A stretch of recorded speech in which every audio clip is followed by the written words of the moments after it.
El propósito de esta sesión es sopesar dos grandes perspectivas muy relacionadas entre sí. La primera, la del decrecimiento,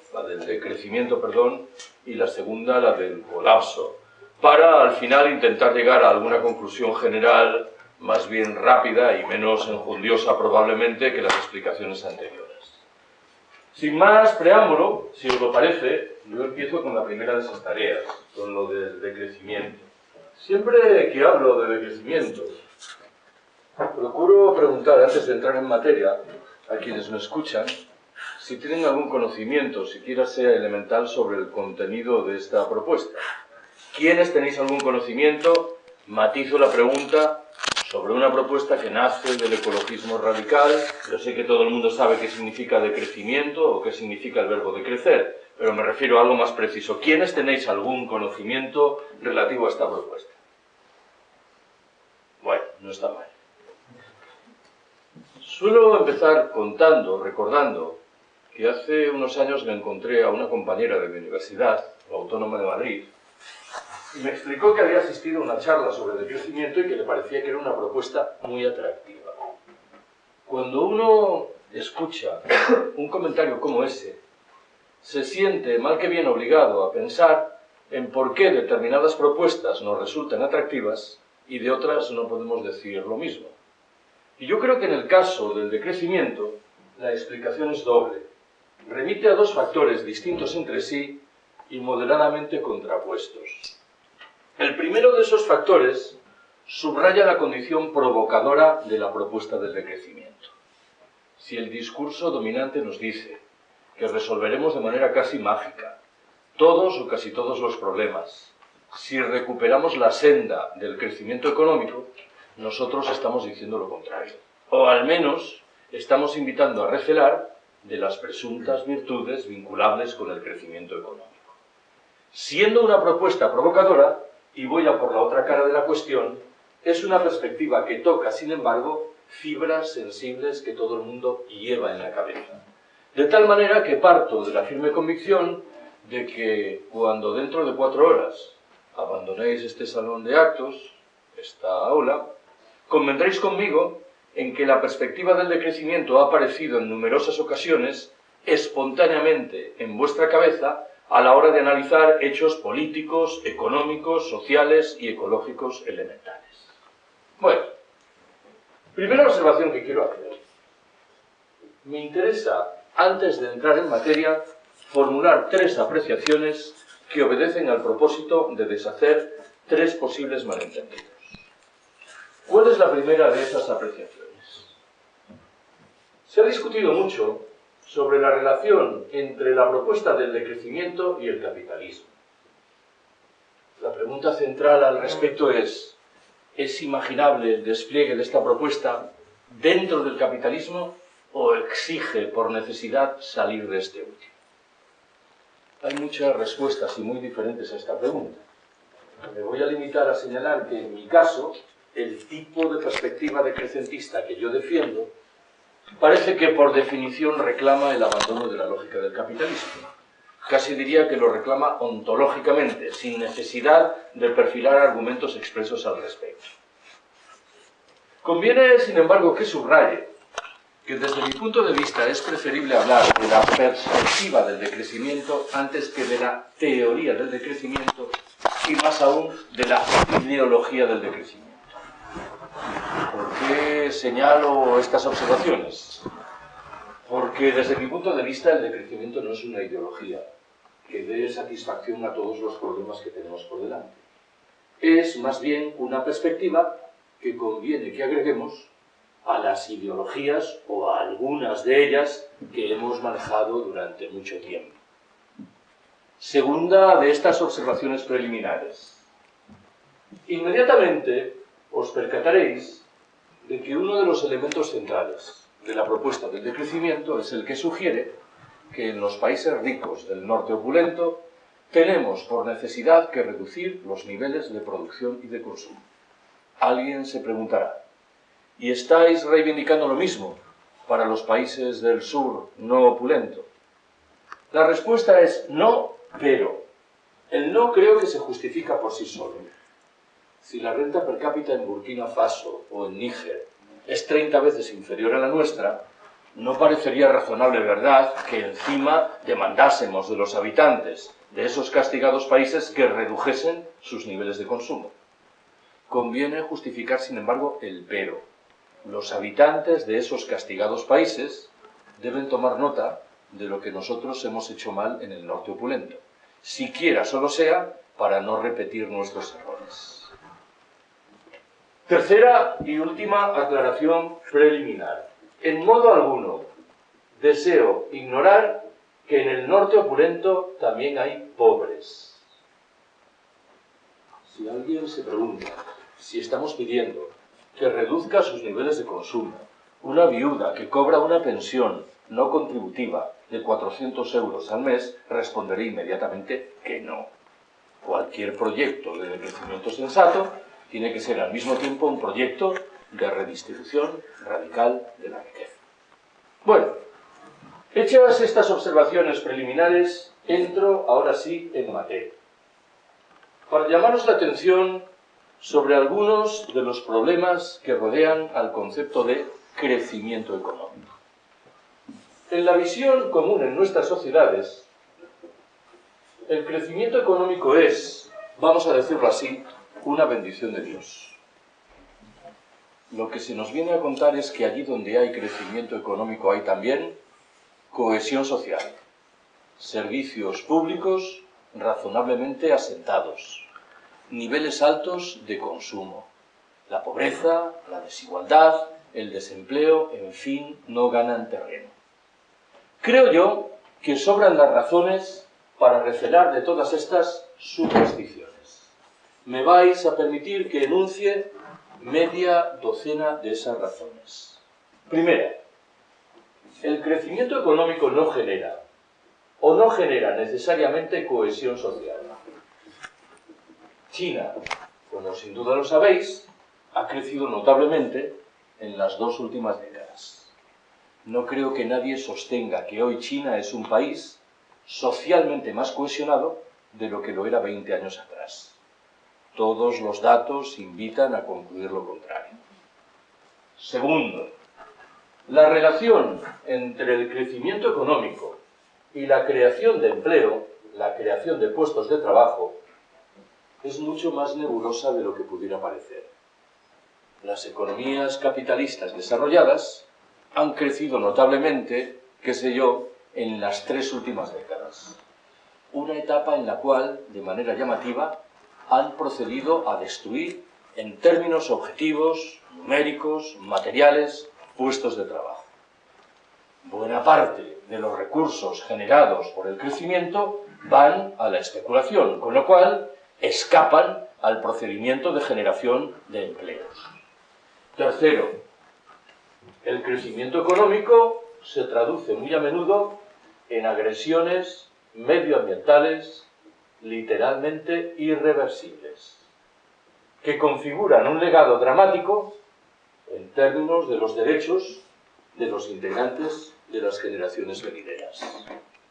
Cuarto, en paralelo con lo anterior, el crecimiento económico facilita el agotamiento de recursos básicos que, de nuevo sabemos, no van a estar a disposición de los integrantes de esas futuras generaciones que acabo de mencionar.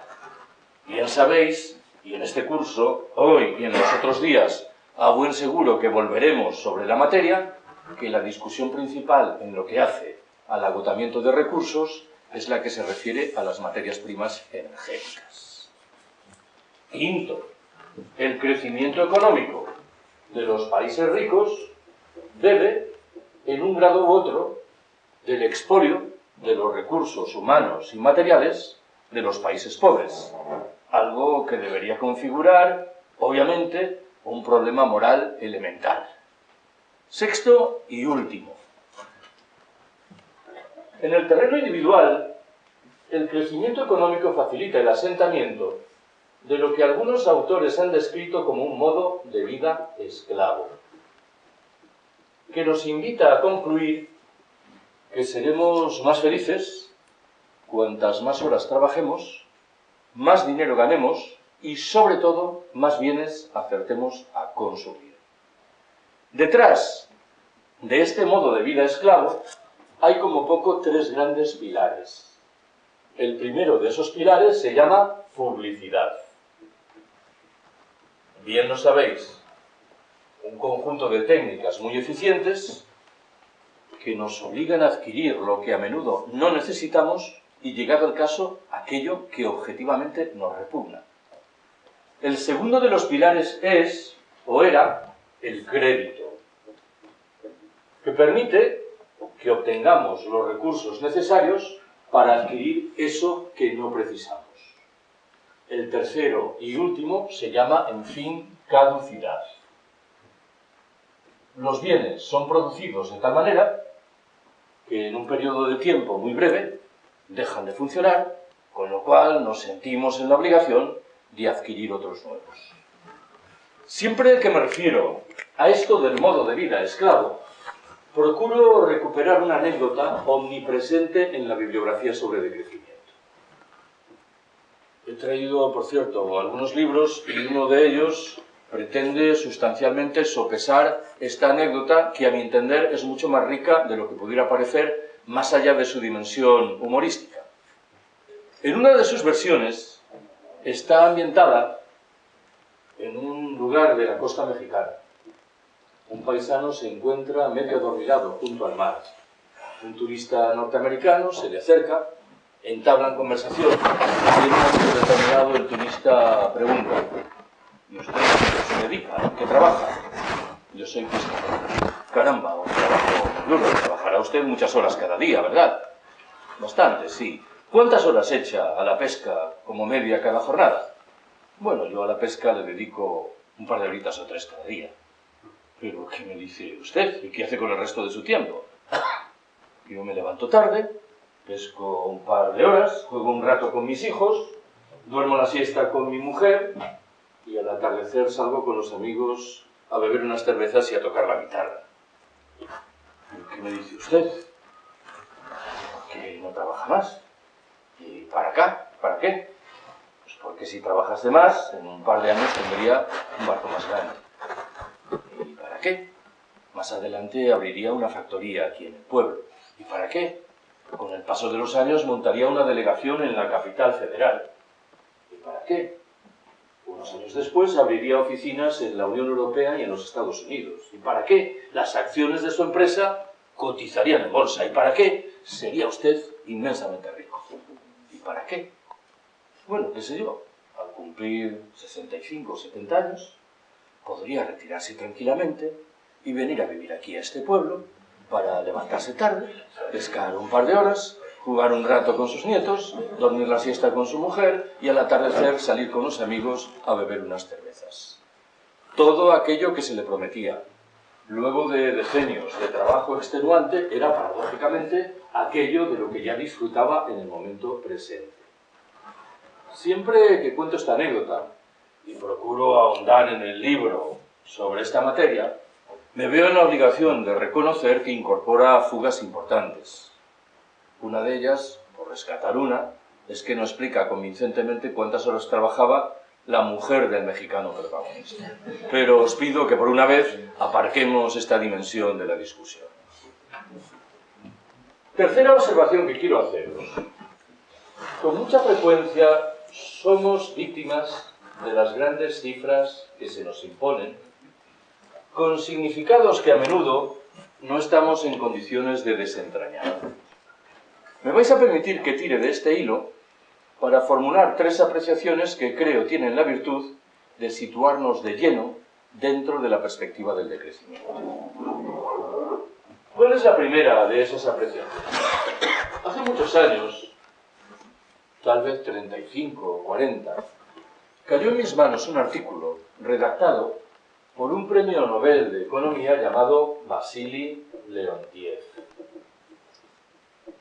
Aunque el nombre y los apellidos son rusos, se trataba de un norteamericano que recibió el Nobel de Economía por haber ideado lo que se llama las tablas input-output.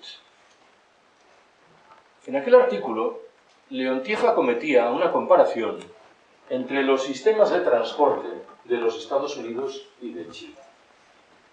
Vaya por delante que, pese a las apariencias, inmediatamente os percataréis, su propósito no era comparar dos macrosistemas económicos, el capitalismo norteamericano y fuera lo que hubiera en China en aquel momento. Lo digo de otra manera. Podríamos sustituir el nombre de China por el de Tailandia o el de Birmania y creo que el argumento quedaría igual. Leontief empezaba diciendo: los Estados Unidos disponen del sistema de transporte más desarrollado del mundo. Cuentan con el mayor número de kilómetros de autovías y autopistas. Disfrutan del mayor número de automóviles por habitante. Consumen el mayor número de litros de gasolina por habitante y año.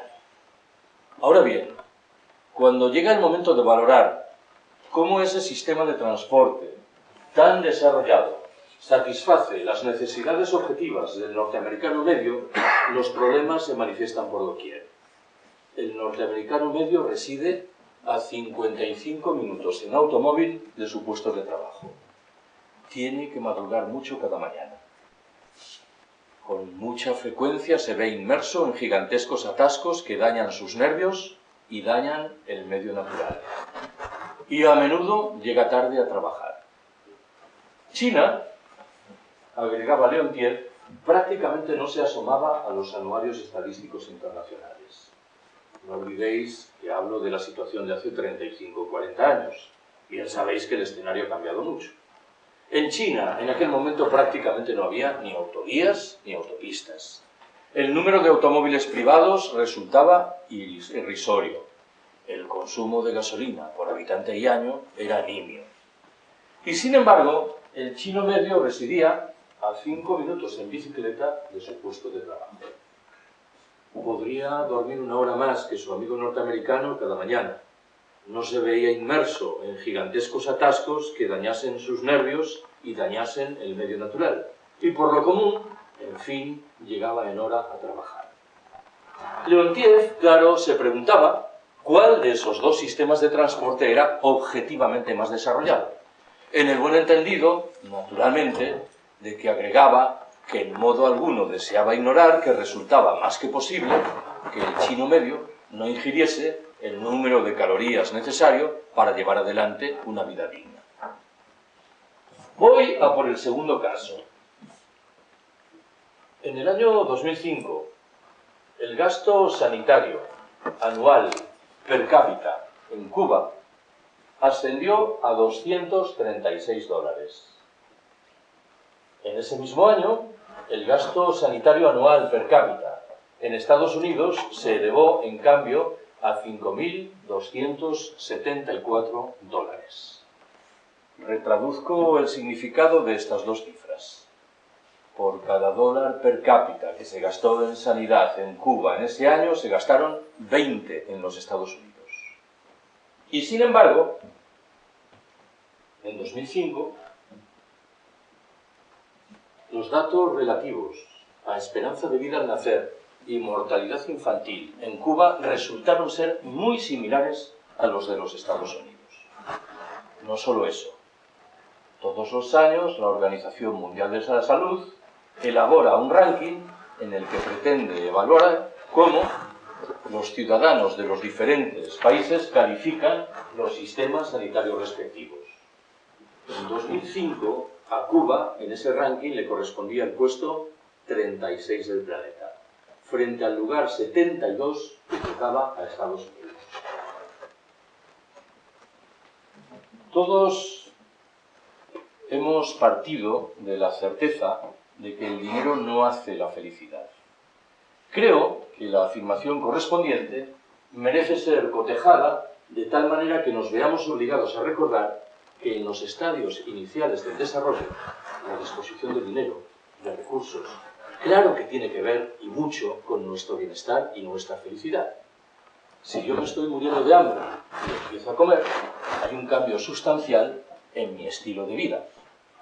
Dejados atrás, sin embargo, esos estadios iniciales del desarrollo, sospecho que el hiperconsumo al que a menudo nos entregamos en las sociedades opulentas es antes un indicador de malestar general que una señal de bienestar exultante.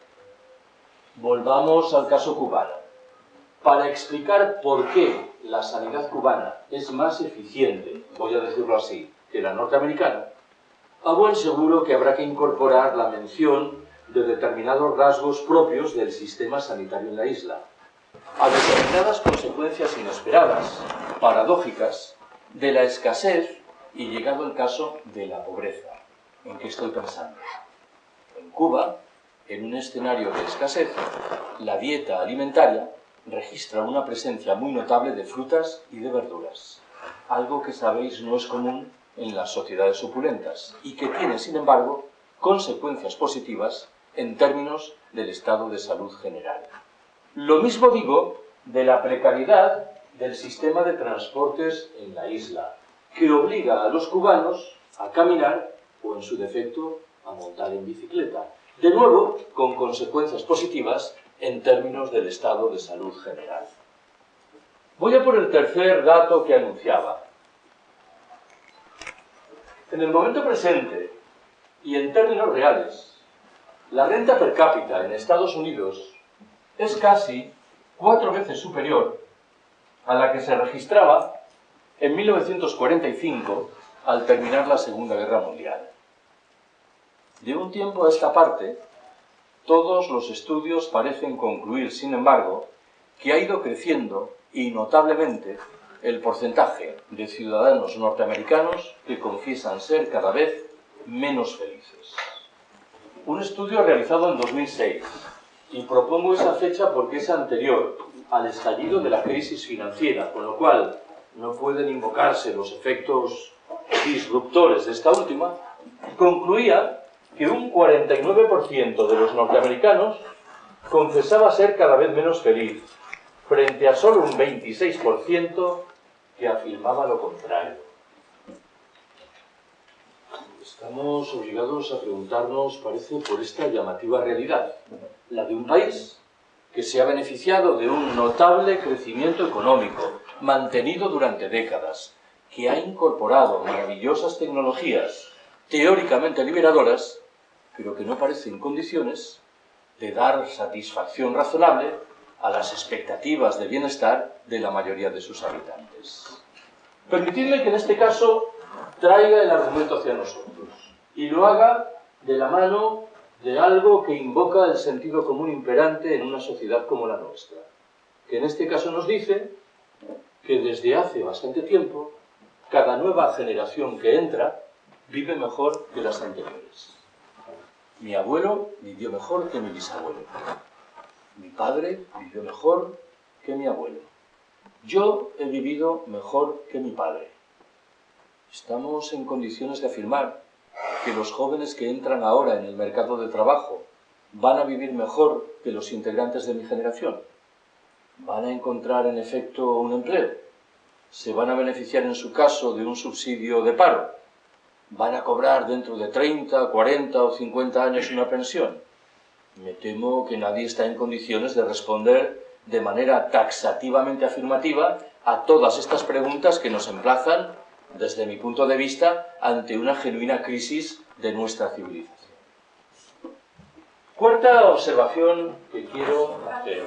Antes que sigamos, Sí, cómo no. Tal como usted nos lo cuenta, parece que en la sociedad norteamericana hubiera una relación directa entre bienestar económico y bienestar de la gente, pero yo creo que no es una relación tan lineal, porque el hecho de que la gente pueda experimentar malestar viene por una serie de condicionantes que no tienen que ver con lo material, sino con el hecho de que se trata de una sociedad de dibujadores y perdedores, una sociedad muy solidaria, una sociedad muy individualista, donde la gente que viaja, por ejemplo, desde España, allí se encuentra con la experiencia de que dicen, bueno, ¿dónde hace amistades la gente aquí? Porque no hay sitios donde se puedan comunicar. Entonces, tengo la sensación de que no todo se puede trasladar. Luego usted nos dice, en Cuba está genial porque comen mucha verdura. Legumbres también comen. pero eso significa que no comen carne ni comen pescado, o sea, eso es que no es todo así. Me parece que estamos simplificando de una manera que parece que lo queremos llevar a nuestro discurso, pero hay matices que hay que tenerlos en cuenta. También en Cuba hay gente que no está tan contenta, quiero decir, ¿no? Entonces, no se puede trasladar todo así de una manera tan lineal, me parece, ¿no? Bueno, pues intentemos ponernos de acuerdo. Lo que yo he querido decir, y probablemente me he expresado mal, es que la condición inhumana de muchos de los términos de la sociedad norteamericana no ha conseguido ser compensada a través del crecimiento económico. Creo que es una vía de acuerdo. De tal manera que el bienestar que ha dejado de afectar a buena parte de los integrantes de esa sociedad es el producto de la combinación de los dos factores. De tal manera que desde mi punto de vista la relación entre ambos es tan estrecha que podemos separarlos conceptualmente, pero uno y otro operan sobre el mismo elemento material. Naturalmente que en Cuba hay problemas, pero mi propósito no era ignorar los problemas existentes en Cuba, presentar la sociedad cubana como una sociedad idílica en la cual todo el mundo es feliz. Me estaba limitando a señalar que determinadas consecuencias, repito el argumento, paradójicas de la escasez y de la pobreza, en términos de lo que yo estaba analizando, tasa de mortalidad infantil, esperanza de vida al nacer, tienen, sin embargo, repercusiones saludables. Para subrayar, en un sentido diferente al que usted invocaba, que en este caso no discurren por el mismo camino la disposición de riqueza económica y la infelicidad, que la relación, de nuevo, es mucho más compleja. Pero mi intención no era en modo alguno alimentar la tesis de que en Cuba faltan los problemas.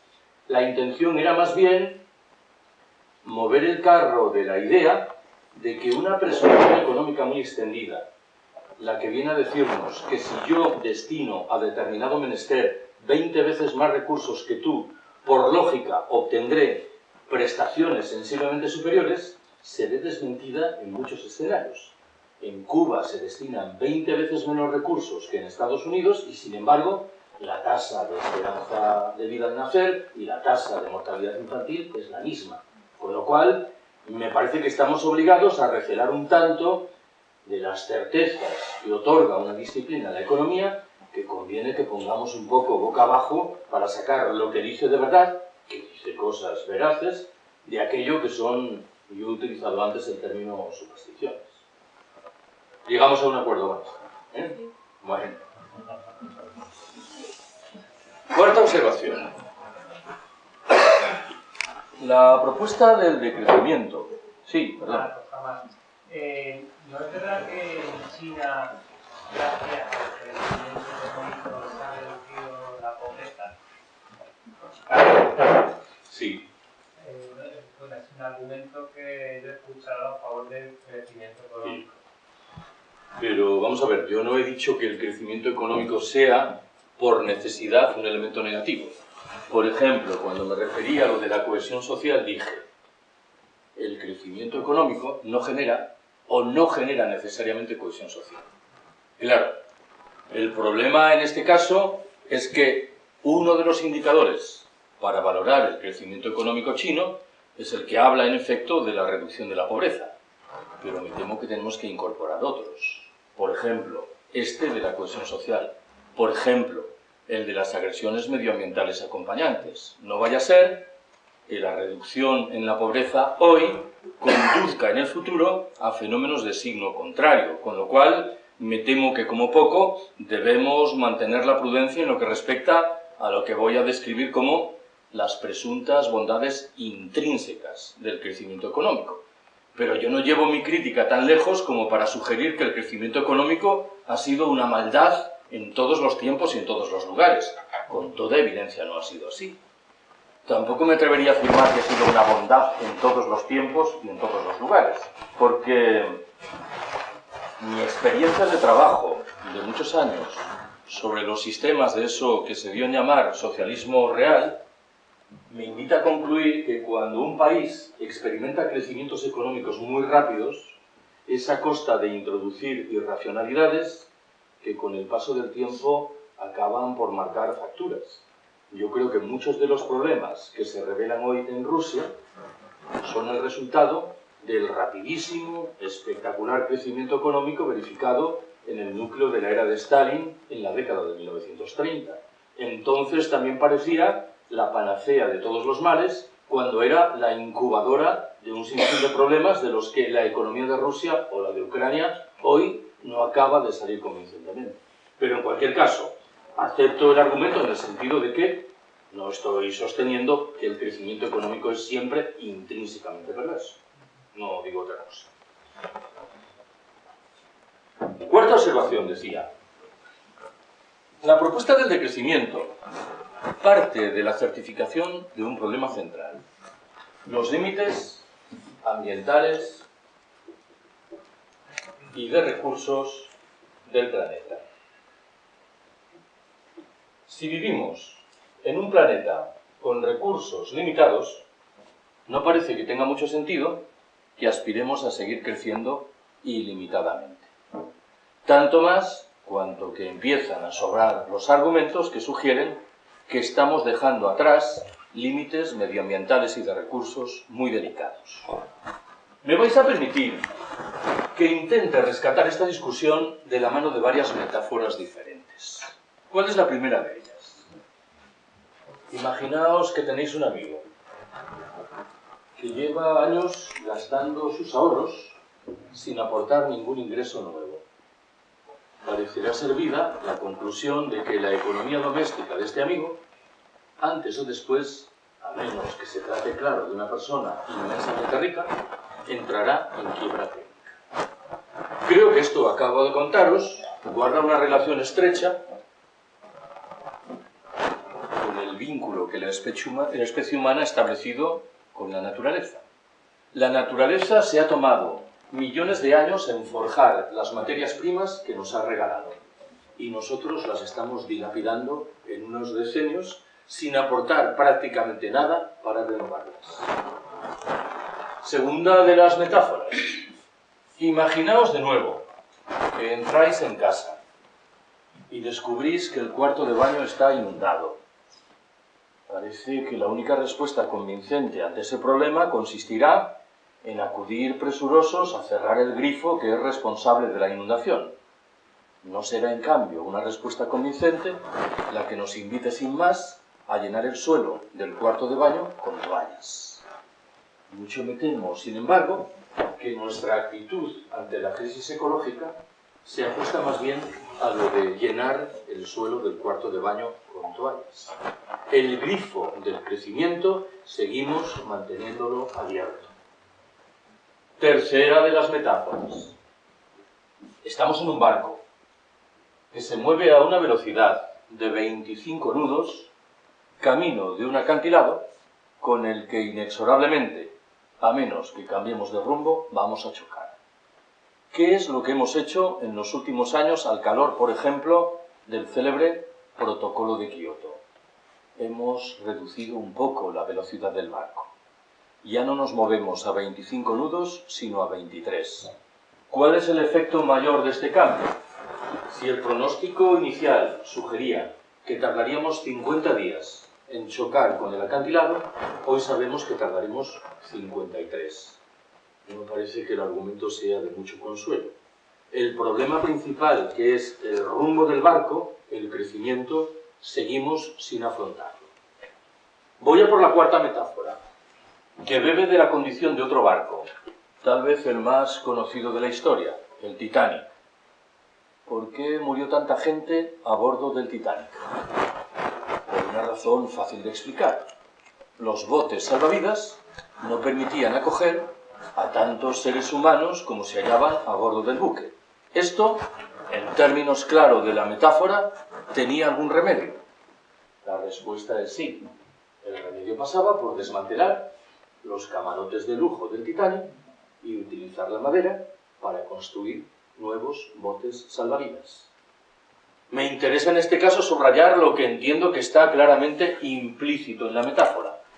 El discurso dominante, otra vez el discurso dominante nos dice que debemos encarar la resolución de todos los problemas de tal manera que nadie pierda. Esta es una genuina estafa moral. Quienes nos han situado al borde del precipicio ecológico, social, por razón tienen que perder. Abordo la quinta y última de las metáforas. Imaginaos un lago en el que hay un nenúfar. Sabemos que el nenúfar se multiplica al ritmo de 2 por 1 cada día. Si el lunes hay un nenúfar, el martes habrá 2. Sabemos también que conforme a este ritmo de multiplicación, el lago estará repleto de nenúfares al cabo de 20 días. Con lo cual, las plantas, faltas de espacio vital, perecerán. Si yo ahora os preguntase en cuál de esos 20 días pensáis que el lago estará cubierto en su mitad por nenúfares, un procedimiento de razonamiento espontáneo tal vez aconseje responder el día 10. No es la respuesta correcta. Inmediatamente os percataréis. La respuesta correcta es el día 19. El día 19 los nenúfares ocuparán la mitad del lago. Como quiera que se multiplican por 2 cada día, el día 20 colmarán todo el lago. El día 18 los nenúfares ocuparán una cuarta parte del lago. El día 17 una octava parte. El día 16 una 16ª parte. Pongamos por caso que estamos en el día 16. Alguien dirá, no es tan grave lo que hemos hecho. Al fin y al cabo solo hemos dañado una 16ª parte de la superficie del planeta Tierra. Alguien replicará, me temo, con mejor criterio. Hemos puesto en marcha un proceso endiabladamente rápido, de tal manera que nos quedan solo 4 días. Y de tal manera, por añadidura, que cuanto más demoremos nuestra intervención, mayores esfuerzos, mayores energías, mayores recursos serán necesarios. Por detrás de estas metáforas que acabo de transmitiros, hay un concepto, a mi entender, central para explicar muchos procesos importantes. Me refiero a lo que se suele llamar la huella ecológica.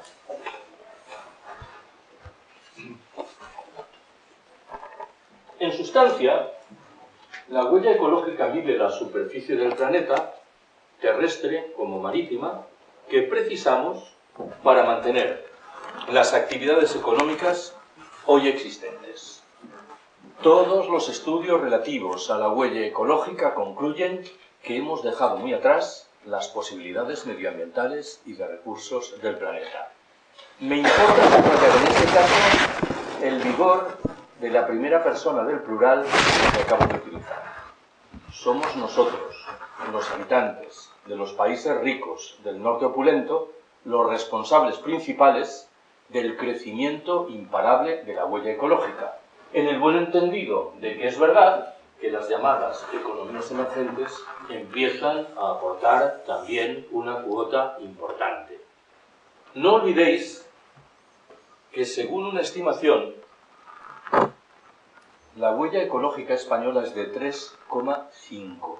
¿Qué significa esto?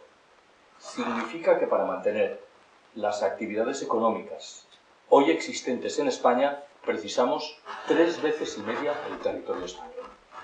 ¿Cómo se mal resuelve este problema?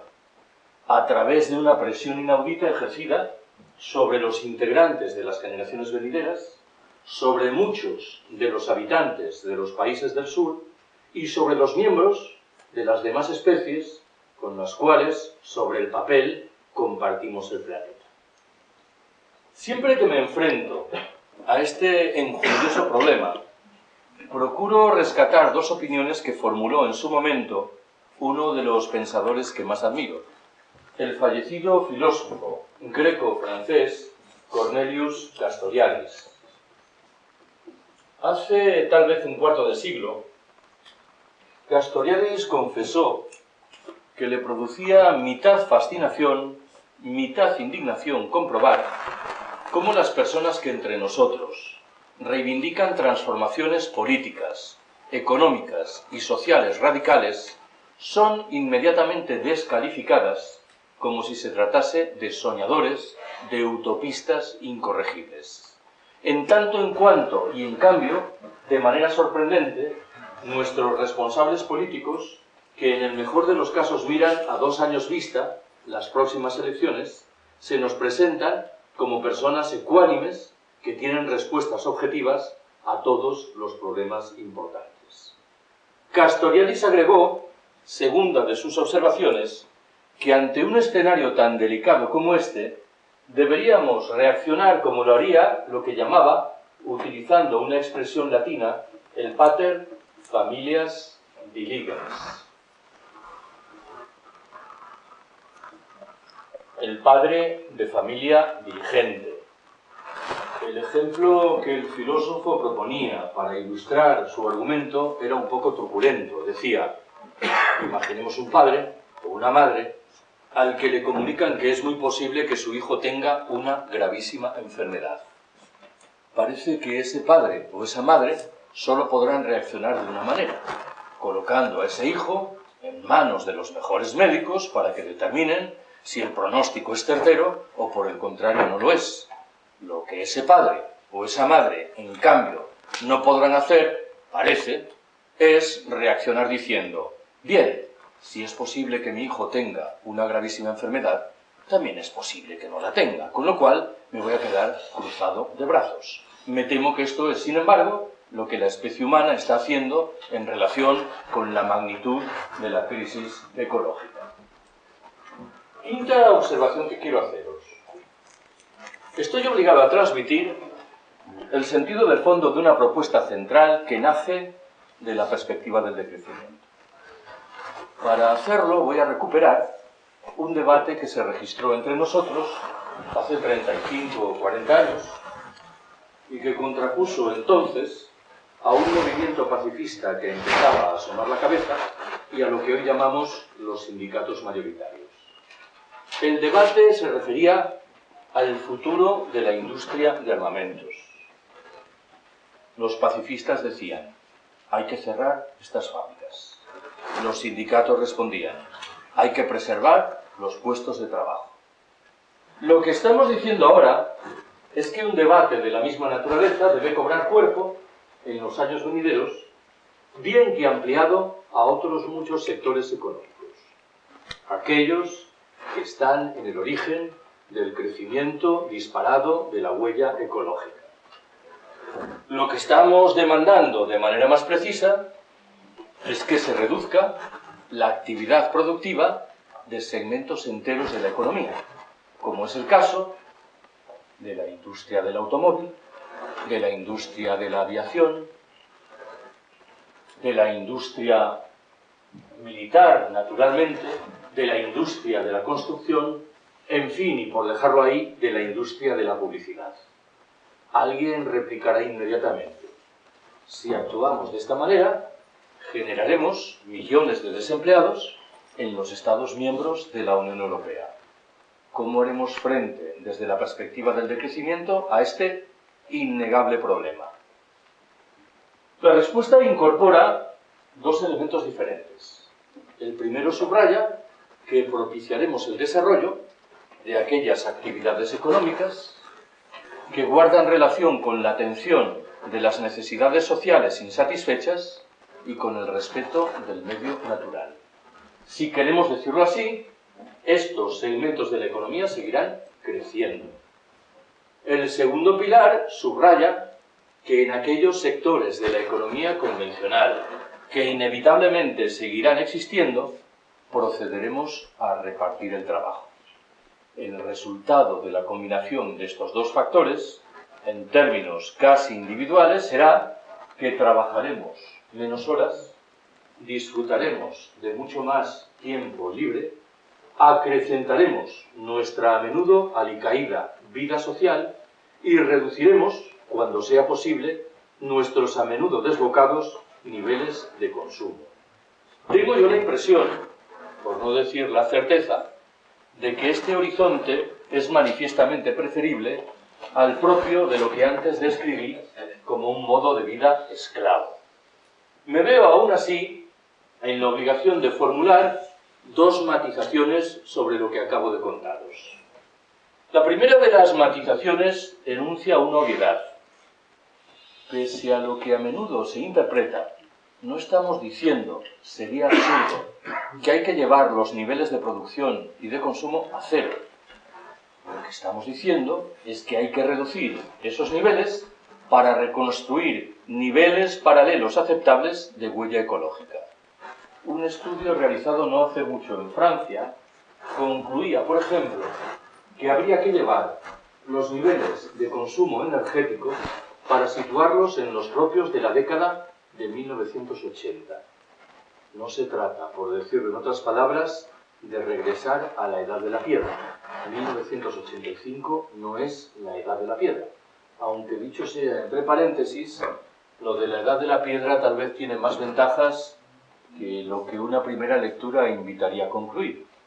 Hay, por cierto, un texto bien interesante de un antropólogo norteamericano llamado Marshall Salins. Está traducido al castellano con el título Economía de la Edad de la Piedra. Y es un intento de sustentar la tesis de que buena parte de los grupos humanos que describimos como primitivos y atrasados eran probablemente mucho más felices de lo que lo somos nosotros en nuestras sociedades de la opulencia. ¿Cuál es la segunda matización que anunciaba? La perspectiva del decrecimiento no tiene un cariz triste y sombrío. Se asienta antes bien en la convicción de que podemos vivir mejor con menos, si somos capaces, claro, de rearticular radicalmente nuestras sociedades. La principal página web francesa por el decrecimiento se llamaba, supongo que se sigue llamando, Página por la Alegría de Vivir. Ya sé que suena un poco a autoayuda, pero creo que retrata bien lo que quiero decir. El referente icónico del decrecimiento no lo aportan unos lamas que viven aislados en un monasterio en una de las cimas del Himalaya, por respetable que pueda ser esta opción. Si alguien se pregunta, por ejemplo, ¿qué es lo que los principales teóricos del decrecimiento postulan en materia de intercambio sexual?, responderé que, valga la paradoja, reivindican un incremento general de las relaciones correspondientes, que justifican sobre la base de la necesidad de recuperar la vida social que hemos ido dilapidando, absorbidos como estamos por la lógica de la producción, del consumo y de la competitividad. Siempre que cuento esto, me viene a la memoria que hace, qué sé yo, media docena de años, me invitaron a hablar sobre decrecimiento en la Asamblea Popular del 15M en el Escorial, en Madrid. Y al final de la charla se me acercó un varón de unos 40 años de edad y me dijo: hay una cosa, Carlos, de las que has dicho que me ha gustado muchísimo. Anda, ¿y qué es? Eso de que tenemos que follar más y mejor. Dice: hombre, ya no lo he dicho así. ¿No te importa la verdad que te dé un consejo? Dice: no, dime. Es que me emociono. ¿No te importa la verdad que te dé un consejo? Digo: no, hombre, no. Dilo de follar al principio de tu charla y luego no te todo ese rollo sobre la autogestión y la democracia. Sexta observación que quiero haceros. Perdonad un segundo. Me interesa muy mucho subrayar que la propuesta del decrecimiento no se agota en la reivindicación de la necesidad de reducir los niveles de producción y de consumo en los países ricos del norte opulento, que reclama antes bien la introducción de principios y de valores muy diferentes de los que hoy aplicamos. ¿Cuáles son esos principios y valores considerados de manera rápida y pedagógica? El primero lo acabo de mencionar: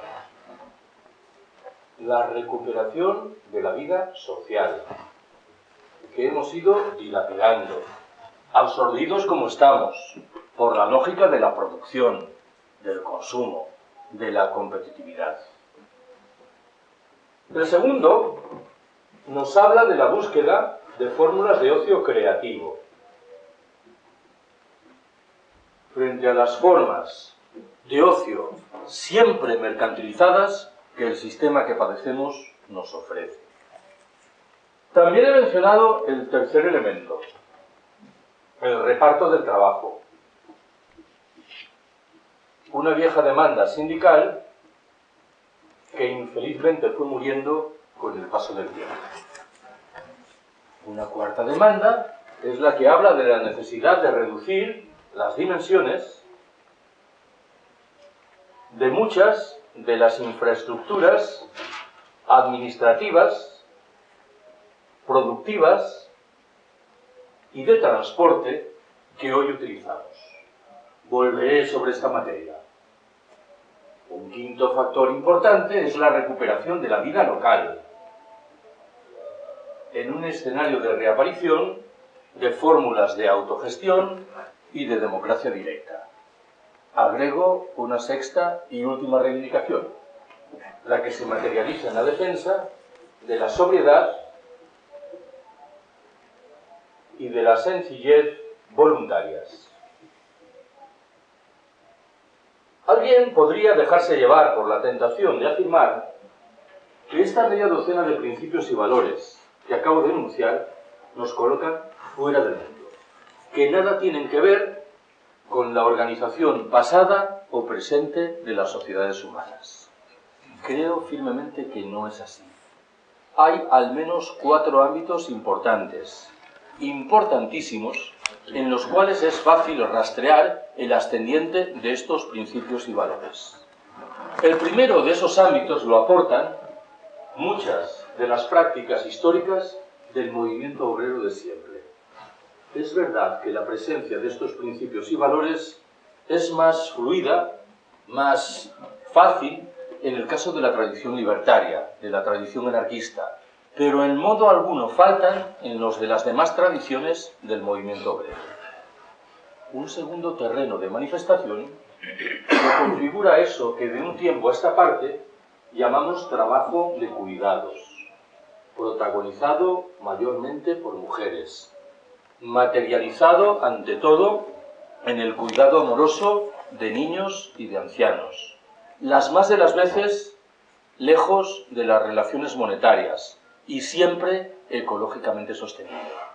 Creo yo que una explicación razonablemente certera de por qué los movimientos por el decrecimiento se nutren mayoritariamente de mujeres es esta: una comprensión mucho más rápida, mucho más fluida, mucho más espontánea de las reglas del juego correspondientes que nace del vínculo de las mujeres con el trabajo de cuidados. Un tercer ámbito de manifestación de esos principios y valores lo aporta, no sin contradicciones, la propia institución familiar, la familia. Estos neoliberales, que todo dicen fiarlo a la mano invisible del mercado, a buen seguro que no aplican las reglas del juego correspondientes en el interior de sus familias.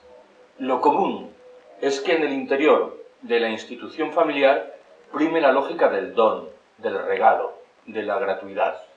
Para entendernos, cuando los padres costean los estudios de sus hijos, rara vez lo hacen porque esperen que con el paso del tiempo llegue alguna suerte de contraprestación económica.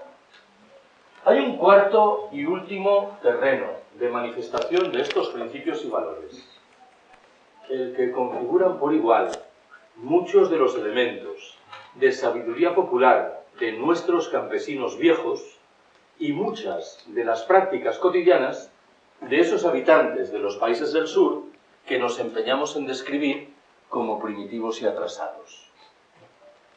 La historia está ambientada en una región perdida de la Amazonia brasileña.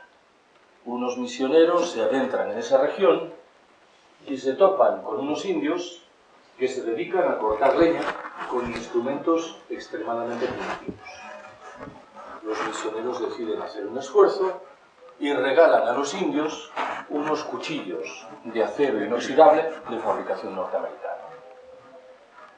Un par de años después, regresan a esa misma región, se encuentran de nuevo con los indios y uno de los misioneros pregunta: ¿y los cuchillos qué tal?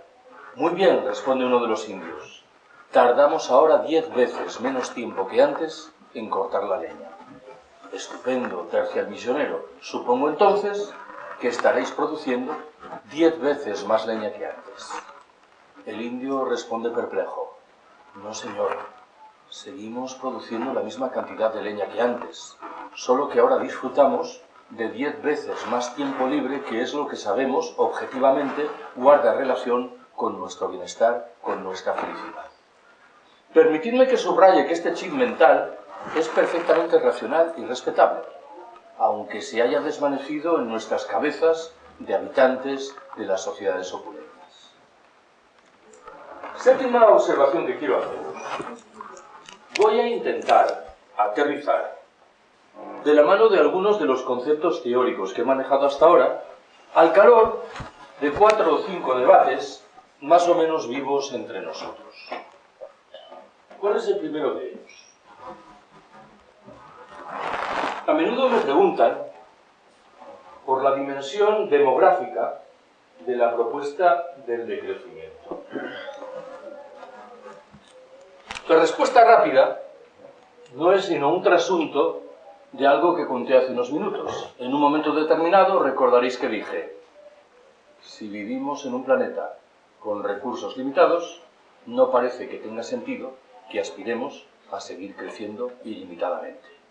Y ahora agrego, y esto en todos los ámbitos imaginables, también el de la demografía. ¿Qué es lo que el discurso dominante dice hoy en este terreno? Lo que nos dice en sustancia es que los problemas demográficos se hallan en vías de resolución. ¿Por qué? Porque parece que el ritmo de crecimiento de la población planetaria se va reduciendo paulatinamente. De tal manera que, según la mayoría de los pronósticos, esa población se estabilizará en torno a los 10.000 millones, 11.000 millones de seres humanos, allá por los años 2050 o 2060. No es un argumento muy tranquilizador.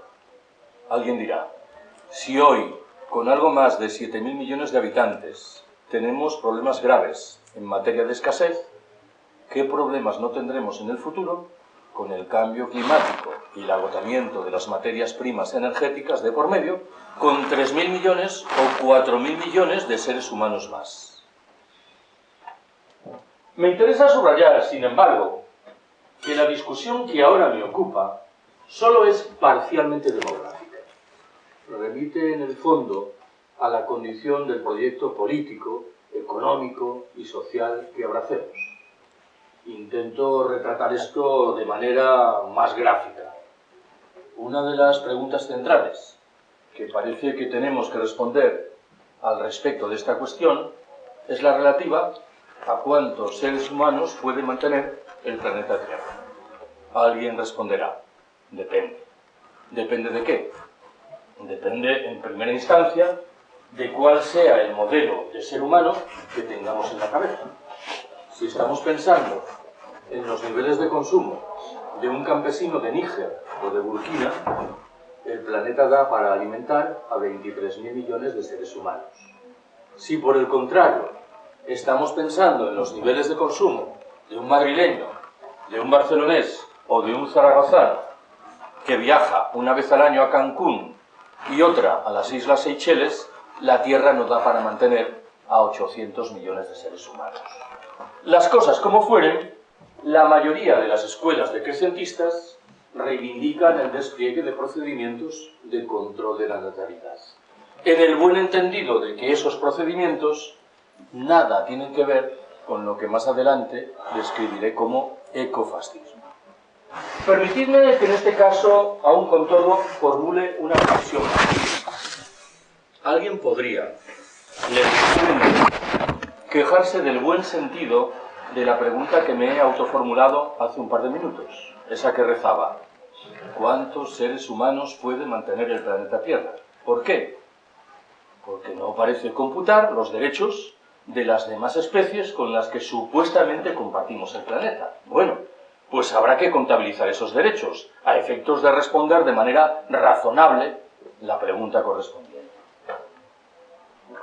Segundo de los debates, el del automóvil. Yo no soy una persona particularmente consecuente, pero arrastro algunas virtudes que nacen de mis defectos, de mis carencias. Y una de mis muchas carencias es que no sé conducir.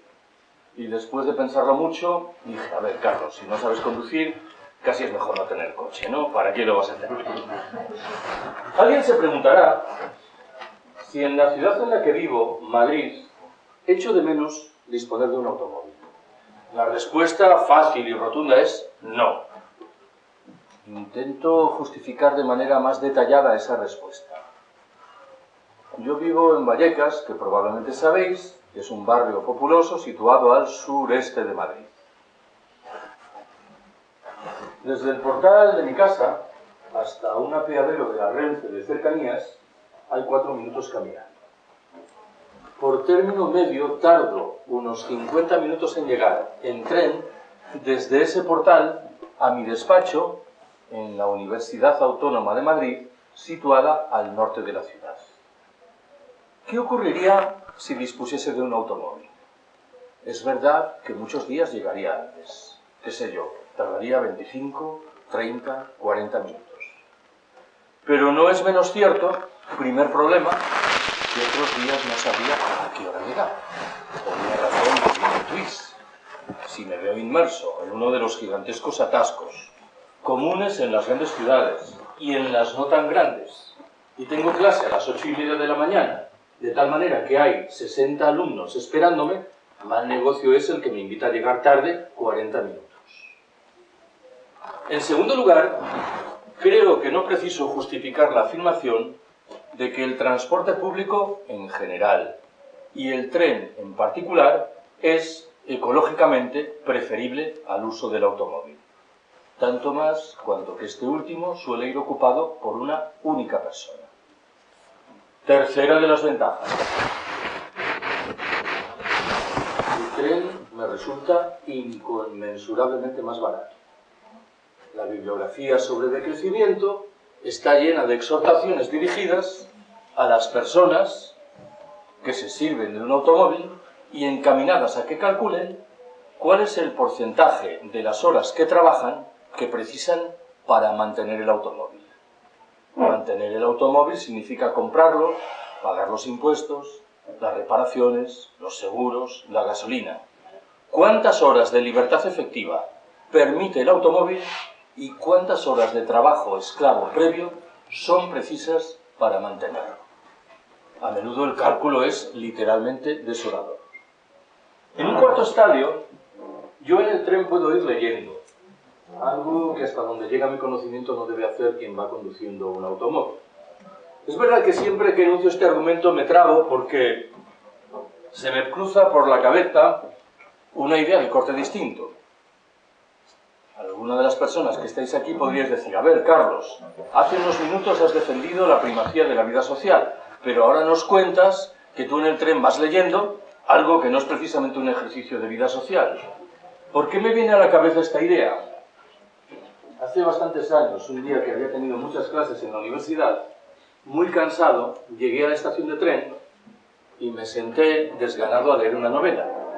Y el caso es que, sin percatarme mucho de lo que ocurría, aprecié que había 3 chicas, 2 que se sentaron al lado de mí y una tercera enfrente, e iniciaron una conversación muy franca sobre sus desastres amorosos. Pero yo os juro que estaba tan cansado que ni siquiera esa conversación me interesó. Pero cuando el tren ya llevaba 5 o 6 minutos de trayecto, observé que intervenía una cuarta chica. Y ya confieso que yo iba aparentando que leía y diciendo, ¿aquí qué pasa? Hipótesis A. Yo pensé que eran 3, pero realmente eran 4, y la cuarta no había dicho ni mu. Hipótesis B, que era la veraz. La cuarta chica no tenía absolutamente nada que ver con las anteriores. Y procedió a contar con todo lujo de detalles su desgraciadísima vida amorosa, hasta el punto de que yo pensé, incorpórate tú y convirtamos el vagón en una coral de desastres amorosos. Llegamos a la estación de Nuevos Ministerios, se bajaron las 2 chicas que tenía al lado y yo escuché que la tercera le decía al outsider, no te preocupes, que yo sigo y podemos seguir hablando de nuestras cosas. No sé si esto es lo de la vida social o una sublimación excesiva de la que convendría alejarse. Bueno, en quinto término, la estación de la Renfe de mi universidad se encuentra afortunadamente a 12 minutos caminando del lugar donde yo doy mis clases. Supongo que no tengo por qué explicar por qué pongo de por medio lo de afortunadamente. Todos los días, lo quiera o no, me veo en la obligación de realizar un ejercicio físico elemental que no asumiría de disponer de un automóvil. No me gustaría que me malinterpretaseis. No quiero que esto se perciba como un alegato hiperfundamentalista contra el coche. Sé de sobra que hay personas que viven en determinados lugares o que tienen determinados trabajos de tal manera que el concurso del automóvil es probablemente inevitable. Tengo, sin embargo, la firme convicción de que no es esta la condición mayoritaria entre los habitantes de nuestras sociedades, que vivirían en la mayoría de los casos mucho mejor si renunciasen al automóvil. Tercer debate interesante, el de este mito contemporáneo que es la alta velocidad ferroviaria. ¿Qué es lo que se me ocurre proponeros como reflexión al respecto? Vayan 4 observaciones. Primera, el destrozo medioambiental provocado por la construcción de las líneas correspondientes, nunca contabilizado en los cálculos de coste-beneficio. Se ha dicho muchas veces que la irrupción del AVE está llamada a permitir la desaparición del tráfico aéreo entre las ciudades comunicadas por ese tren. Es una media verdad. El tráfico aéreo entre Madrid y Barcelona se ha reducido, en efecto, desde que irrumpió el AVE, pero en modo alguno ha desaparecido por razones que aún seguro conocéis. Resulta extremadamente sencillo encontrar billetes de avión bastante más baratos que los que la Renfe oferta para el AVE. Las cosas como fueren, el AVE no es ninguna bicoca ecológica. Un tren que se mueve a una velocidad de 300 km por hora consume 9 veces más energía que otro que lo hace a una velocidad de 100 km por hora. Que el AVE es preferible ecológicamente al avión no puede discutirse. Que el tren convencional es ecológicamente preferible al AVE tampoco puede discutirse. Segundo de los datos importantes. Creo que no descubro de nuevo nada cuando afirmo que en España la irrupción fulgurante de la alta velocidad ferroviaria ha coincidido en el tiempo con el cierre de muchas de las líneas del ferrocarril convencional. Cierre que se ha justificado sobre la base de la idea de que esas líneas no eran rentables. Pregunto yo, si los recursos faraónicos asignados a la construcción de las nuevas líneas de AVE y los invertidos en paralelo en la construcción de autovías y autopistas, en descarado provecho del transporte privado, se hubiesen desviado, siquiera fuera parcialmente, en provecho del tren convencional, ¿podríamos afirmar que este último no es rentable? Tercero de los argumentos que quiero utilizar. La alta velocidad ferroviaria mejora las comunicaciones entre las ciudades, lógicamente grandes, que están en los extremos de las líneas correspondientes. En su caso beneficia a algunas localidades que se hallan a mitad de camino. Córdoba en el caso del AVE Madrid-Sevilla, Zaragoza en el del AVE Madrid-Barcelona, a costa de perjudicar manifiestamente a todos los demás en virtud de un proyecto de estricta desertización ferroviaria. Yo soy gallego. A mí me gustaría poder contaros que en Galicia hay un lejano proyecto encaminado a construir una línea de alta velocidad que debe comunicar las dos ciudades más grandes, A Coruña y Vigo. No es un lejano proyecto, está prácticamente todo terminado, queda algún tramo menor y en funcionamiento. Entre A Coruña y Vigo hay 150 kilómetros de distancia. Se han establecido 5 paradas: A Coruña, Santiago, Vilagarcía, Pontevedra y Vigo. Permitidme que ironice. Estoy viendo al tren de alta velocidad, no es que lo esté viendo, lo he visto, acelerando en la salida de la estación de Vilagarcía de Arousa para frenar inmediatamente y entrar en la de Pontevedra a 20 kilómetros de distancia. Para cuestionar esto parece que no hace falta ser ingeniero.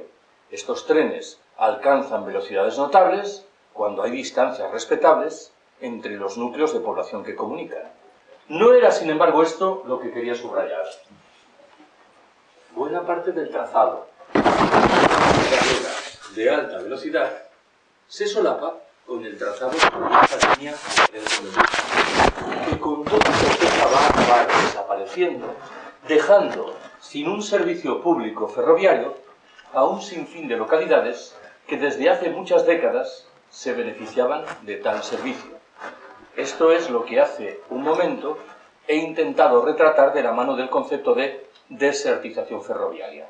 El AVE mejora las comunicaciones entre las grandes ciudades y lo demás queda manifiestamente en el olvido. Recupero un cuarto y último argumento. He contado muchas veces, y hace unos años, un colega andaluz emitió un juicio sobre el AVE que me pareció singularmente acertado. Dijo: el AVE es un ejemplo de libro, de cómo los integrantes de las clases populares celebran con alegría que con los impuestos que pagan se construyan trenes de alta velocidad que van a beneficiar casi en exclusiva a los integrantes de las clases pudientes. Hace, qué sé yo, 10 años, el entonces presidente del gobierno español, José Luis Rodríguez Zapatero, inauguró un tramo de alta velocidad entre Córdoba y Antequera, en Andalucía. El reclamo publicitario que entonces se vinculó con esa inauguración era la idea de que el trayecto en tren de Madrid a Granada o de Granada a Madrid se reducía de 6 a 4 horas y media. Un par de días después de la inauguración, apareció en un diario madrileño una carta de un granadino que confesaba haber realizado el experimento y que certificaba que era verdad. Había ahorrado 1 hora y media de su tiempo en el viaje a Madrid y otra hora y media en el regreso a Granada. Cada una de esas 3 horas le costaba, sin embargo, 18 euros más, un total de 54 euros. Y eso que no podíamos hablar entonces, ni podemos hacerlo ahora, de un AVE Madrid-Granada. El tren que comunica las dos ciudades sigue siendo un tren convencional que se sirve, bien es cierto, en buena parte de su trayecto de la vía de alta velocidad. Cuando exista un AVE Madrid-Granada, las tarifas serán aún más caras. El granadino en cuestión, el de la carta, que era un decrecentista sin saberlo, confesaba preferir el viejo tren, que le permitía leer 1 hora y media más por trayecto y que, sobre todo, no nos engañemos, le permitía ahorrarse 54 euros que no precisamente le sobraban. Hace menos tiempo, en el otoño de 2010, el entonces ministro de Fomento, el señor Blanco, convocó en Madrid una rueda de prensa para promocionar la nueva línea de AVE que debía comunicar, lo hace ya desde hace unos años, Madrid y Valencia. En el transcurso de esa rueda de prensa, el señor Blanco echó mano de una estimación, a mi entender, desoladora. Dijo: la nueva línea de alta velocidad Madrid-Valencia-Madrid está llamada a reducir en un 55% el tráfico aéreo entre esas dos ciudades, en un 25% el tráfico en automóvil y en un 5% el tráfico en autobús. Retraduzco el que entiendo que es el significado insorteable de estas 3 cifras. Hemos invertido centenares de miles de euros en aprestar una nueva infraestructura ferroviaria pública llamada a permitir que la mitad de los ricos que se movían antes en avión entre Madrid y Valencia cambien al tren, mientras la abrumadora mayoría de los pobres que se desplazaban en autobús van a seguir desplazándose en autobús. No parece verdad que sea el mejor empleo de los recursos públicos. Lo que acabo de contaros conduce a formular una pregunta que puede parecer tontorrona, pero que a mi entender da en el clavo de la cuestión. ¿Quién tiene tanta prisa en la vida como para necesitar llegar en 1 hora y 30 minutos de Madrid a Valencia? Respondo: los ejecutivos de las grandes empresas. Estamos trazando un sistema de transporte público ferroviario sobre la base de los intereses singularísimos de una escueta minoría de la población, mientras permitimos que se degraden las posibilidades al alcance de la mayoría. ¿Por qué digo esto? Alguien podría razonar con un punto de ingenuidad diciendo: bien, si emerge una nueva oferta, la del AVE, pero no se dañan las anteriores, nadie podrá decir que está perdiendo. Con toda evidencia no es esto lo que ocurre. Cuando emerge el AVE, antes o después, desaparecen como por ensalmo los trenes de precio razonable. El efecto paradójico principal de lo que os cuento es que el principal beneficiario del AVE, aparte de las empresas constructoras correspondientes, lo aportan las empresas privadas de autobuses, lo cual ya es rizar literalmente el rizo. Cuarto debate que me interesa abordar.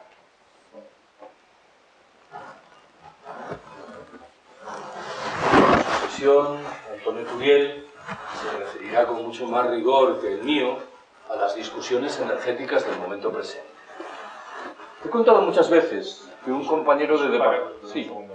Sobre esto del AVE que decía, que las mejoras de están todas las líneas quebradas. Esto lo ha dicho el presidente de la Administración, porque si no había un número determinado de viajeros no eran rentables, y es así. Otra cosa es que se sigan manteniendo artificialmente, pero están todas las líneas. Bueno, no solo ha habido que rescatar concretamente la de túnel, la del AVE a París. Ya viajábamos a París también en Talgo, incluso antes de haber AVE, pero bueno, es habido que rescatarla ya. Es una empresa que, es una obra pública que hizo ACS. Pero quiero decir que las demás, hay estudios muy recientes, se acaba de publicar en el número de Mestre de Ecologistas en Acción, hay un estudio sobre la Y vasca que a su vez invoca uno bastante reciente también del Instituto Vasco de Lisboa, creo que se llama un análisis transdisciplinar, incluso en términos, hay un estudio de gente del grupo de economía, perdón, del grupo de la Universidad de Valladolid, Íñigo Capellán, etcétera, el grupo de energía, economía y dinámica de sistemas, hace un estudio concretamente energético de lo que es el AVE, con sus tablas, sus variables, muy sesudo. Pero bueno, entre otras cosas se dice en este detalle. Hablo del aspecto ese de la quiebra económica que parece ser que reconocido por el propio director del perdón, ya. Tú recordarás que cuando se inauguró la primera línea Madrid-Sevilla en 1992, corrió una estimación que decía que la amortización de la obra iba a tardar 100 años. El fenómeno era lacerante, ¿no? ¿Qué estaban diciendo? Que nuestro teórico bienestar derivado de ese tren de alta velocidad lo iban a pagar las 6 generaciones siguientes. Con el agravante de que hay un argumento que entiendo que es sólido, que sugiere que las nuevas líneas de alta velocidad que se irán abriendo serán aún menos rentables que las que se han abierto hasta ahora, probablemente con una única excepción, el corredor mediterráneo desde Cartagena hasta Girón. Pero claro, la conclusión de lo que dices es evidente. Este es un tren que está claramente por encima de nuestras posibilidades. Está al alcance de las posibilidades de unos pocos, pero los demás simplemente estamos teniendo que pagar obras faraónicas que, en último término, desde mi punto de vista, lo que hacen es provocar un paradójico retroceso del sistema ferroviario español.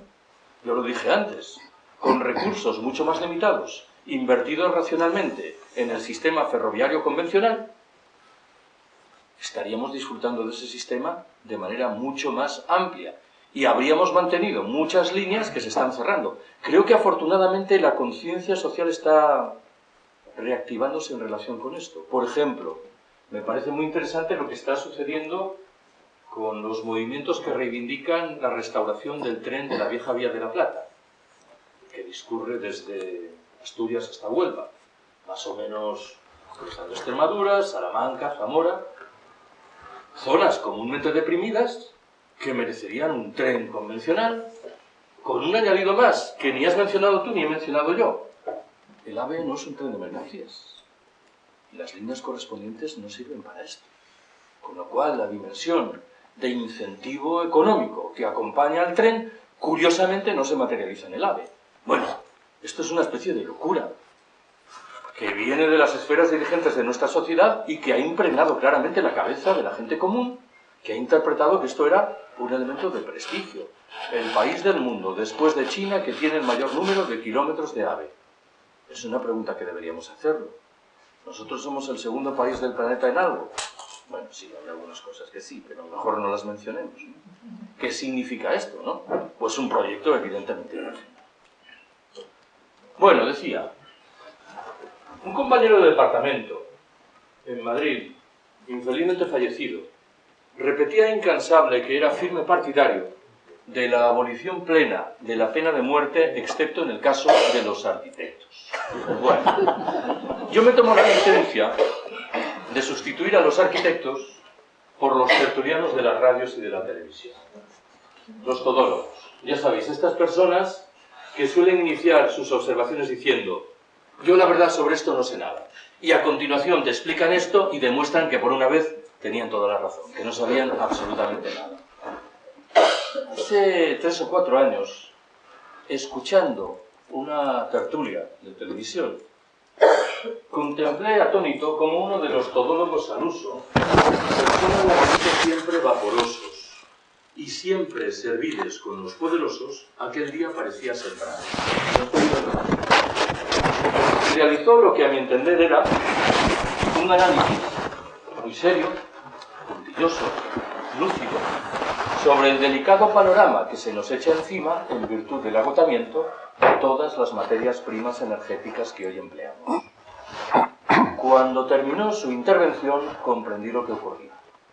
Ese análisis tan serio, tan lúcido, tan puntilloso, si quiero decirlo así, tan alarmista, obedecía al propósito expreso de subrayar que solo había una tabla de salvación. Ya podéis intuir cuál era: la energía nuclear. Este buen señor había comido la víspera con uno de los responsables de una de las empresas del sector atómico, que le había expresado qué es lo que debía comunicar para conducir a la conclusión de que la única salida llegaba de la mano de la energía nuclear. Creo que a estas alturas conviene que dejemos de lado ingenuidades. Los pronósticos al uso señalan que en el planeta hay uranio para 35 o 40 años. Pero quienes quieren convertir la energía nuclear en nuestra tabla de salvación afirman que hay que multiplicar al menos por 3 el número de centrales atómicas hoy existentes. El cálculo aritmético es sencillo. Tendremos uranio para 12 o 15 años. Nadie sabe qué hacer con los residuos generados por las centrales, que son de nuevo un legado dramático para las generaciones venideras. La construcción de esas centrales, de los edificios, es muy gravosa en términos de cambio climático. La energía producida suele ser extremadamente cara y reclama las más de las veces de subvenciones públicas. Por no hablar del problema eterno de seguridad de las centrales, un debate, bien lo sabéis, aireado por el accidente japonés de hace media docena de años. Un par de años atrás, escuché un trecho de una entrevista que Iñaki Gabilondo realizaba al expresidente del gobierno español, Felipe González.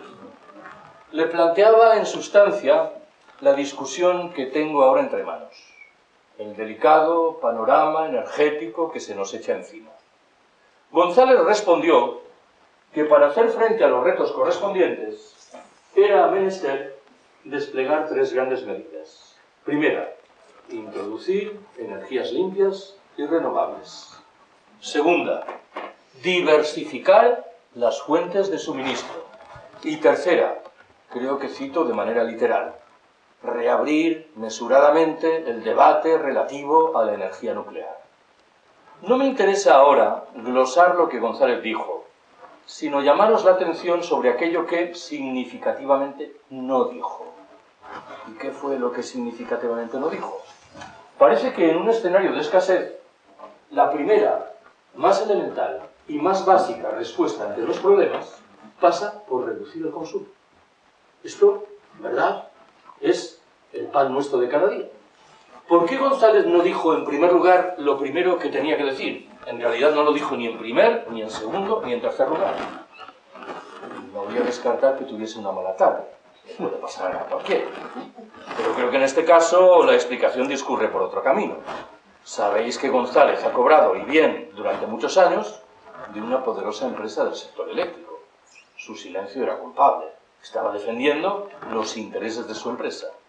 Para hacer frente al delicado panorama energético que se nos echa encima, creo yo que tenemos que desplegar simultáneamente dos grandes medidas. La primera es ciertamente la primera de las invocadas por González: energías limpias y renovables, pero nunca al servicio de nuestro estilo de vida despilfarrador, derrochador.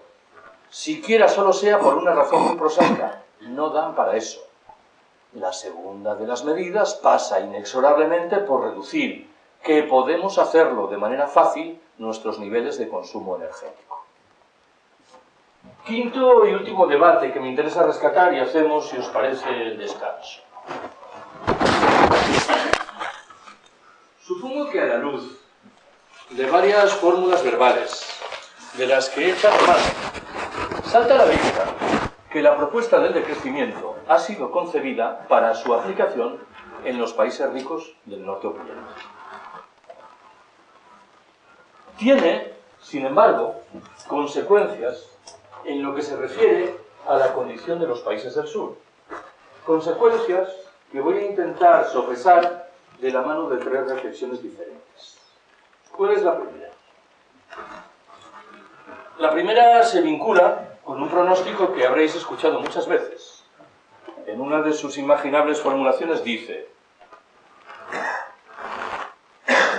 si las llamadas economías emergentes siguen creciendo conforme a ritmos similares a los de los últimos años, antes o después en su interior aparecerán clases medias muy nutridas que aspirarán a reproducir los niveles de consumo característicos de las clases medias de los Estados Unidos, de la Unión Europea y de Japón. Se habla al respecto, según una estimación, de 400 millones de integrantes de esas nuevas clases medias. Cuando se menciona este pronóstico, inmediatamente hay alguien que dice: el planeta no da para mantener esto. No podemos mantener 300 millones de automóviles más. Pero claro, parece que nuestra reacción ante el problema no puede consistir en decirle a los chinos y a los indios: ustedes no. Los chinos y los indios dirán: nosotros no. ¿Por qué? Bueno, en este sentido, la perspectiva del decrecimiento plantea un argumento moral y viene a decir: nosotros, en el norte opulento, vamos a decrecer, no para pedirles a ustedes que hagan otro tanto, pero sí para demandarles que crezcan de manera diferente. Para pedirles que no reproduzcan el sinfín de callejones sin salida al que nosotros hemos ido accediendo. Ojo que buena parte de las mecánicas de crecimiento, de economías como la India, como la China, como la brasileña, reproducen algunos de los elementos más perversos del esquema de crecimiento que ya hemos desplegado con efectos negativos entre nosotros. Segunda de esas manifestaciones del debate del decrecimiento en los países del sur. El principal teórico del decrecimiento pasa por ser un francés llamado Serge Latouche. Latouche ha trabajado muchos años sobre el África subsahariana. Yo recuerdo que una vez le pregunté si su teoría del decrecimiento no era en buena medida tributaria de su experiencia personal en el África subsahariana. E inmediatamente respondió que claro que sí. Uno de los libros de Latouche sobre África está traducido al castellano, si no mal recuerdo, con el título La otra África. En un momento determinado dice algo que me interesa recuperar. Dice: en la Europa occidental hay una parte de la población, seguro que minoritaria, pero en cualquier caso importante, que tiene mala conciencia en relación con África. ¿Por qué? Porque es sabedora de las secuelas de 5 siglos de expolio de la riqueza del continente por el hombre blanco del norte. Y esa mala conciencia comúnmente se manifiesta a través de la idea de que hay que ayudar a los africanos. Latouche replica provocadoramente: ¿no será más inteligente que nos dejemos ayudar por los africanos? ¿En qué sentido? Muchas sociedades africanas, en condiciones de penuria extrema, han mantenido su capacidad para articular redes solidarias que han venido a resolver convincentemente muchos de los problemas. Nosotros, infelizmente, en el norte opulento, hemos perdido esa capacidad. Latouche, de nuevo, provocadoramente dice: si queremos ayudar a los africanos, lo mejor que podemos hacer es dejarlos tranquilos. Vivían mucho mejor antes de la irrupción del hombre blanco del norte. Yo no llevo el argumento tan lejos. Me permito introducir una corrección simbólica y digo: y si disponemos de una vacuna para hacer frente al SIDA, entreguemos esa vacuna a los habitantes de esas sociedades. Tercer argumento que vincula la teoría del decrecimiento con los países del sur. Recordaréis que hace unos pocos minutos he subrayado que la perspectiva del decrecimiento surgió para su aplicación en los países ricos del norte opulento. Cuando yo empecé a trabajar sobre esto hace una decena de años, recibí con sorpresa un buen puñado de correos de gentes que vivían en América Latina y que declaraban estar interesadas en lo del decrecimiento. Creo que no tengo por qué explicar la sorpresa. Uno elabora en una perspectiva para su aplicación aquí y resulta que esa perspectiva interesa en escenarios económicos, sociales y ecológicos muy diferentes del nuestro. ¿Cómo podríamos explicar ese interés? Bueno, una primera hipótesis dirá que algunos de los países de los cuales yo recibí esos correos, estoy pensando por ejemplo en Brasil, en Uruguay, en Argentina o en Chile, son en cierto sentido, por recuperar una vieja categorización, países que están a mitad de camino entre el primer y el tercer mundo. De tal manera que su dimensión de vínculo con el primer mundo tira de la perspectiva del decrecimiento. Bueno, segunda hipótesis de trabajo. Cualquiera que conozca los problemas ingentes de muchas de las megalópolis latinoamericanas, Buenos Aires, São Paulo, Bogotá, Caracas, la capital federal mexicana, inmediatamente se percata que lo del decrecimiento algo tiene que decir en relación con una eventual resolución de esos problemas. Tercera hipótesis.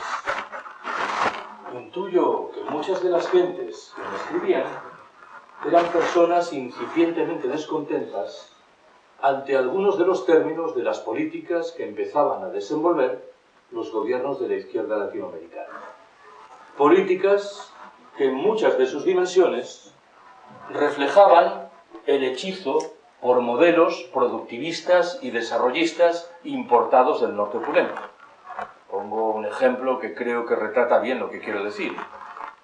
Ese dramático proyecto encaminado a construir un conducto que debía transferir el gas natural boliviano cruzando la Amazonia brasileña hasta alcanzar el territorio de Venezuela. Era una genuina barrabasada medioambiental que reproducía, repito, cómo los gobiernos de la izquierda latinoamericana, unos más, otros menos, parecían sucumbir al hechizo de modelos productivistas y desarrollistas. No desdeño la influencia explicatoria de estas tres hipótesis que acabo de manejar, pero creo que la cuarta tiene mayor relieve que todas ellas. Viene a decirnos que hay una relación fluida entre lo que aquí algunos llamamos decrecimiento y la llamada filosofía del buen vivir que ha emergido en el seno de muchas de las comunidades indígenas en América Latina. Es verdad que las herramientas conceptuales y el origen de las mismas puede ser diferente en un caso como en el otro, pero la perspectiva de fondo entiendo yo que es literalmente la misma. Bueno, si os parece hacemos esos 20 minutos de descanso.